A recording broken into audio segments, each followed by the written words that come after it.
Shopping at Macy's is not like shopping today. If you went to the store, you would actually have to go to a counter to request the goods from a clerk.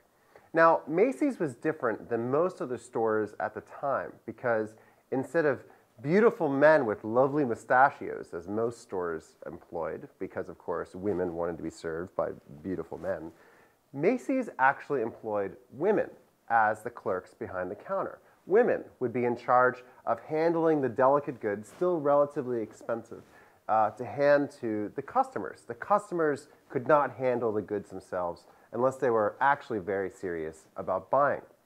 But it wasn't just the women who worked behind the counters. It was also the women that moved the money back and forth between the cash room as well as other things, all at this low level of work. Now, these frontline employees, being women, were actually paid lower wages than in most of the other stores. So this is one of the ways in which Macy's was able to be more profitable than other department stores of the time. Now, the work was hard. Work began at 7:45 a.m. It ended at 6 p.m. You couldn't sit for the entire day. You couldn't leave for lunch. And you were constantly being watched by your supervisors. This kind of observation was both of the conventional sort you might expect today, wherein people watch to make sure you're doing your job, and also of a sort that is totally terrifying to modern conceptions of work. So the women who brought the money back and forth between the counter and the cash room, for instance, at the end of the day were searched to make sure they hadn't stolen any money. They didn't just check their purses.